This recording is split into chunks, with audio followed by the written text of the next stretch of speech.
जय देव जय देव जय देव जय शिव मार्तंडा.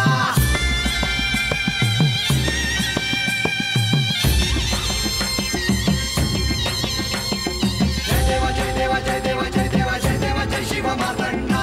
हरिवर्धन मल्हारी तुझी प्रचंडा. अगडदुम नगारा सोन्याची जेजुरी देव गेले जेजुरा निळा घोडा. अगडदुम नगारा सोन्याची जेजुरी देव गेले जेजुरा निळा घोडा. पाव में तोडा कमरी कर पटा बिगिर मस्तकी तुरा. खोबऱ्याचा कुटका भंडाऱ्याचा भडका बोल अहंकारा सदानंदाचा येळकोट. सदानंदाचा येळकोट. जय देव जय देव जय देव जय देव जय देव जय शिव मार्तंडा. जय देव जय देव जय देव जय देव जय देव जय शिव मार्तंडा. हरिवर्धन मल्हारी तुझी प्रचंडा. जय देव जय देव जय देव जय देव जय देव जय शिव मार्तंडा. हरिवर्धन मल्हारी तुझी प्रचंडा.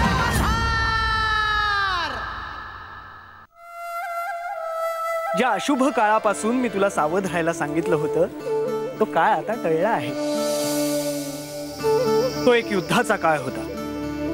या काळात श्री खंडेराय स्वतः दैत्यांशी लढण्यासाठी रणभूमीवर गेले होते. म्हणूनच या काळात खंडेरायांना कोणतंही साकडं घालू नको असं मी तुला सांगितलं होतं. या युद्धात खंडेरायांचाच विजय झाला खरा.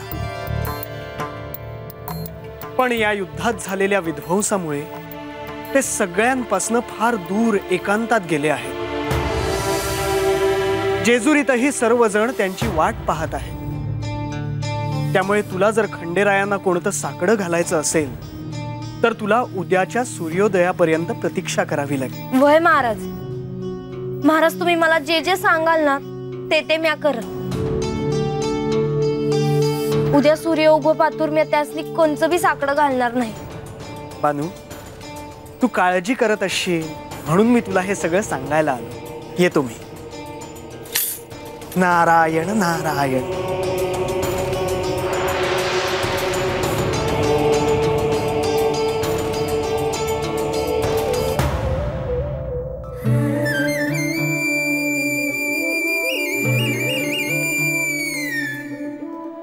मला तर असं वाटलं होतं की मला तुमच्याशी पुन्हा कधी बोलायला मिळेल.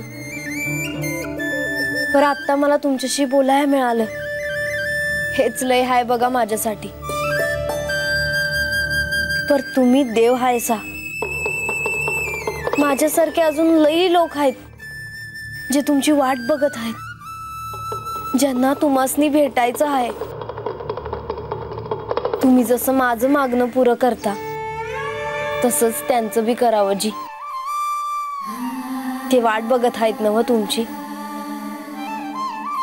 तुम्ही जेजुरीत जाऊन त्यांचं मागणं पुरं करावं हेच माझं मागणं आहे असं समजा.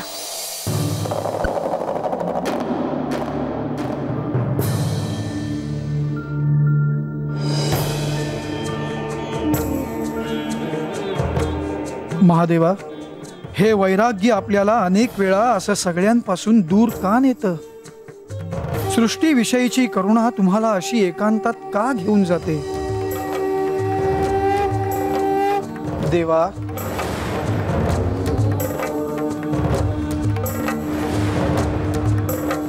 कर्पूर गौरम करुणावतारम संसार सारम जगेंद्र हारम सदा वसंतम हृदयारविंदे भवम भवानी सहितम नमामि. देवा, मी तुम्हाला जेजुरीला न्यायला आलो आहे. नारायणा, काही काळ मला इथेच राहू द्या. सगळी जेजुरी आपली वाट पाहते आहे देवा. तुमच्यावर प्रेम करणाऱ्या माणसांना तुम्ही दिसलाच नाहीत तर त्यांचं काय होईल? कुठल्याही युद्धानंतर जे होतं तीच ही परिस्थिती आहे. सगळे हताश निराश आहेत. सर्वत्र उद्ध्वस्त झालेली घरं, जीवलगांचे मृत्यू, अन्न पाण्याची वानवा आणि नैराश्य आहे देवा. आपण पुन्हा माणसांमध्ये येणं आवश्यक आहे देवा. मला नाही यावं असं वाटत. देवा, मणिमल्लाच्या युद्धानंतर आपण शून्यातून पुन्हा सगळं उभं केलं. राज्याची सर्वदूर बांधणी केलीत. लोकांना सुखाचे दिवस दाखवलेत. ह्या दरम्यान जी संकट आली ती आपण पुढे होऊन झेललीत. देवा, आपण महादेव आहात. मार्तंड भैरवाच्या या रौद्र रूपात आपण राखेतून सोन्याचे दिवस सगळ्यांसाठी आणता आहात. मग आत्ताच असे दूर का आलात? आपल्याच हाताने उभारायचं आणि आपल्याच हाताने मिटवायचंय. सृष्टीचा नियमच आहे तो. आपण जाणताच देवा. हो, परंतु जे जे नष्ट केलं आहे त्याला पुन्हा मुक्तही करायचं असतं. हो, आणि त्यांना मुक्त करायचं म्हणजे त्यांची वेदनाही तुम्हाला घ्यावी लागते आणि ती भोगावीही लागते. म्हणून काही काळ मला इथेच राहू दे.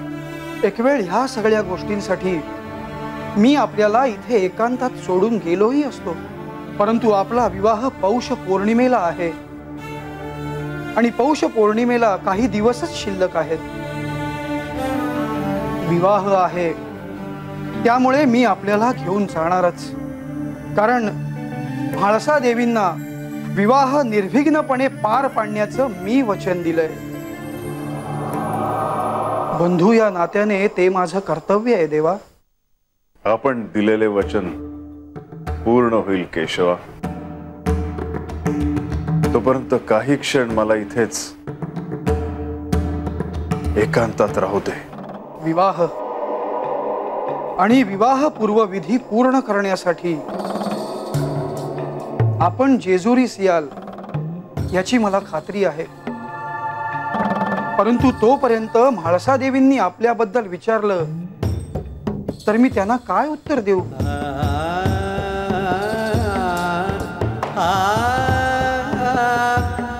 येतो मी.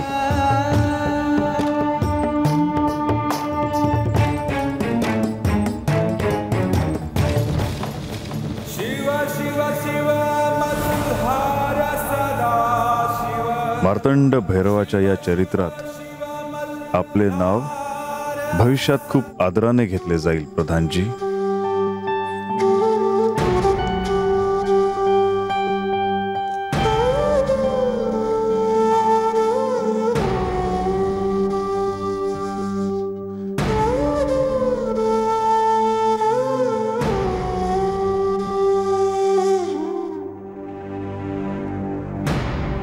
तुम्ही असे ध्यानस्थ कुठे बसले आहात? मला बोलायचं होतं. बोलावे. आपण अंधाऱ्या जागेत असे का बसले आहात? भाषा मी जेजुरीत नाही, दूर एका अरण्यात एका पडक्या वास्तूत आहे. पण का? मला एकांतात राहायचं होतं. पण आपण असे कसे ठरवले मला न सांगता? मला वाटलं तू समजून घेशील. ठीक आहे, मला समजावून सांगा काय झालं ते. भाषा, उलुख नावाच्या दैत्याबरोबर जे युद्ध झालं त्या युद्धात पुन्हा खूप प्राणहानी झाली. अन्नधान्य, पशु पक्षी प्राणी यांची वाताहत तर झालीच, परंतु हे सगळं नष्ट करणारा मीच होतो. या सगळ्याचे दायित्व केवळ आपले कसे? कारण मी लय तत्वाचा स्वामी आहे. हे सगळं नष्ट करण्याचा अधिकार माझ्याकडे आहे. भाषा, काही क्षण मला एकटं राहायचंय. तुम्ही काय म्हणत आहात हे मला पूर्ण कळले नाही, पण तुमच्यावर प्रेम करणाऱ्या आपल्या प्रजेसाठी आणि माझ्यासाठी आपल्याला परत यावं लागेल. म्हाळसा, तू म्हणतेस तसा मी परत येणार, परंतु कधी हे मला ठरवू दे. आपला विवाह होण्याआधीच सप्तपदीतली सगळी वचनं आपण मला दिलीत, हे आपल्या स्मरणात आहे ना? मी तुला असे वचन देतो की सुखदुःखाच्या कोणत्याही क्षणी माझे शिवतत्व तुझ्या बरोबर असेल.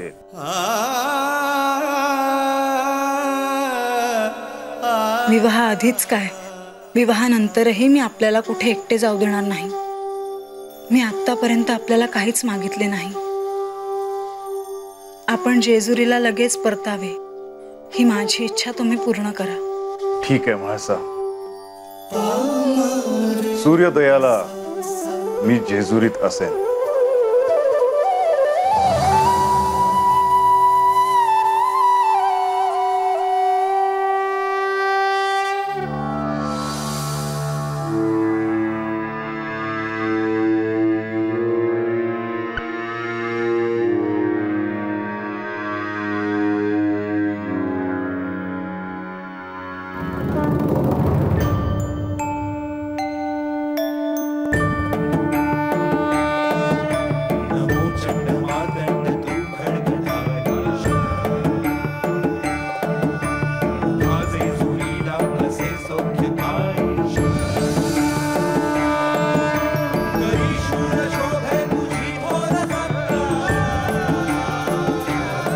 देवा,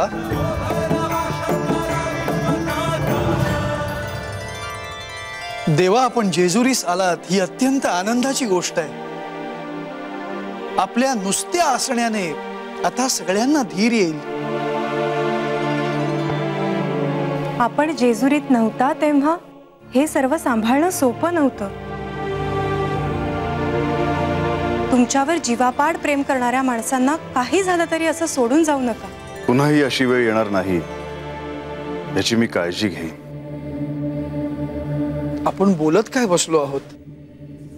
युद्ध आणि युद्धानंतरचा क्षीण घालवण्यासाठी आपण विश्रांती घेणं आवश्यक आहे देवा.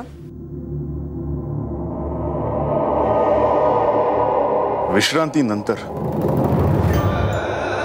आधी सर्वांना भेटूया. ठीक आहे.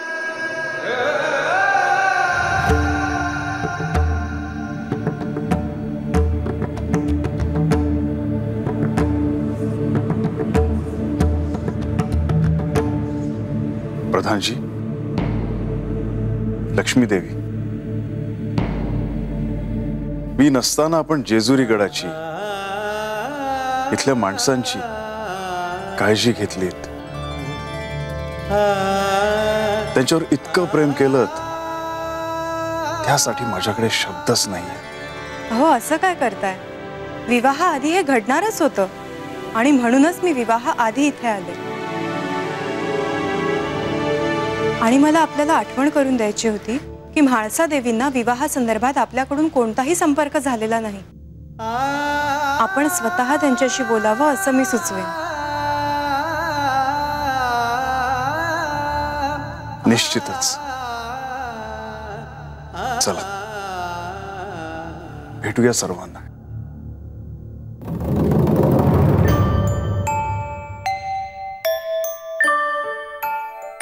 नमो चंड मातंड तू खड्गधारी. देवा, उभा जे देवा, सौख्यकारी. करी शूर शोभे तुझी थोर सत्ता. नमो भैरवा शंकरा विश्वनाथा.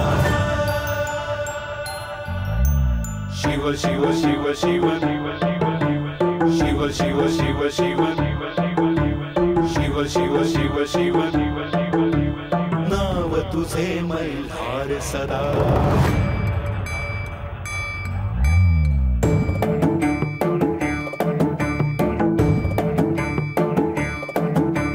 शिव शिव शिव शिवनाथ सखा तिन्ही लोकेचा तू विश्वपिता.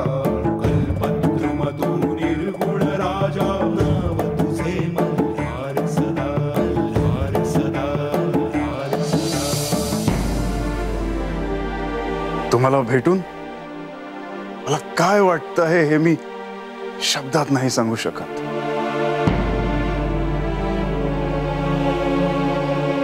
तुम्ही दुःखात होतात, परंतु मी इथे नव्हतो. परंतु प्रधानजींच्या आग्रहामुळे आणि म्हाळसेच्या प्रेमाने मी इथे तुमच्यात आलो. तुमचे दुःख, तुमच्या वेदना आता माझ्या आहेत. सर्व शुभ होईल, चिंता नसावी.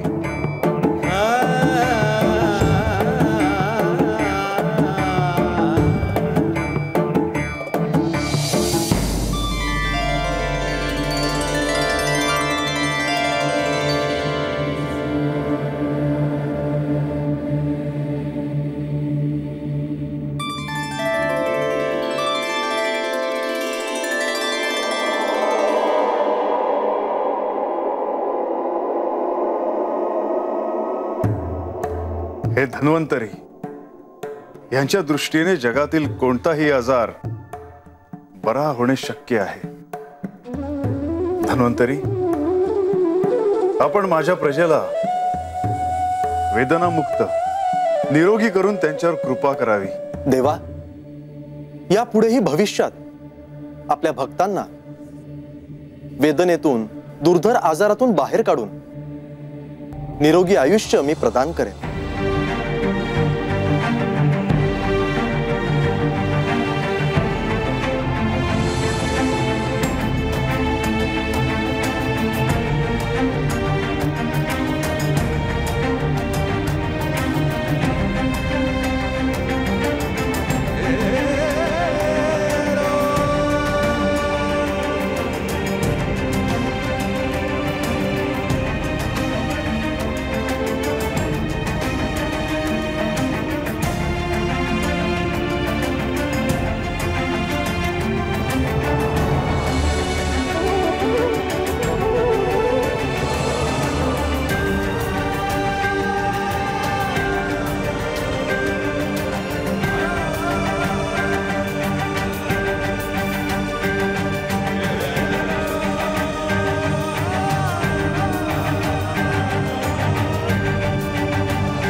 देवा, देवा तुम्ही आलात. देवा, आपला देव आला, आपला देव आला.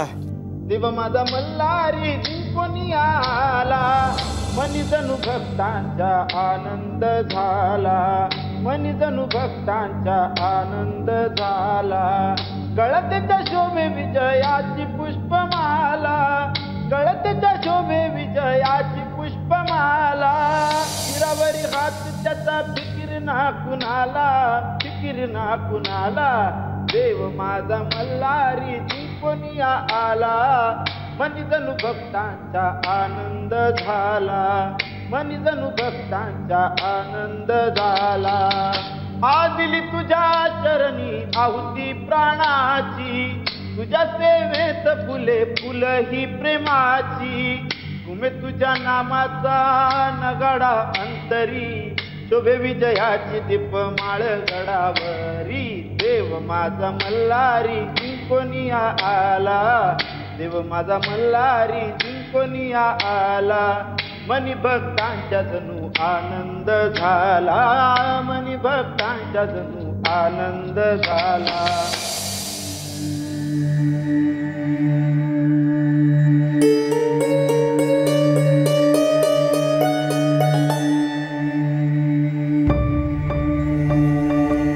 या ना, आई आणि बाबा बाहेर गेले आहेत. मग मी येऊन गेलो त्यांना सांगा, मी पुन्हा परत येईन. आपण घरात तरी या. आपण येऊनही मी आपले स्वागत केले नाही हे जर बाबांना कळाले तर त्यांना ते आवडणार नाही.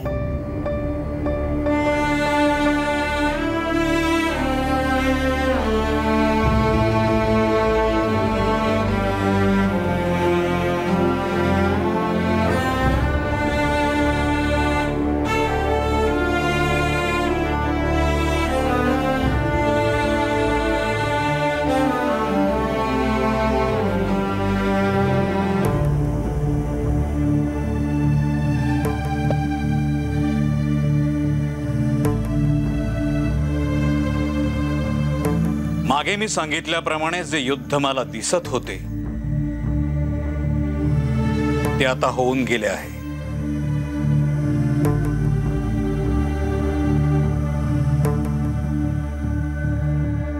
तरी सर्वत्र अजूनही असे कुंद वातावरण का? युद्धाच्या काळात प्रचंड प्रमाणात विध्वंस होतो. त्यातून सावरायलाही बराच काळ जायला लागतो. हे कुंद वातावरण कदाचित त्याचेच प्रतीक असावे. परंतु मी आपणास एवढेच सांगू इच्छितो की आपण कोणतीही काळजी करू नये. काही दिवसात पुन्हा सारे चैतन्यमय होईल. म्हणजे येत्या काही दिवसातच विवाहाचा मुहूर्त करता येईल तर? नाही, इतक्यात नाही.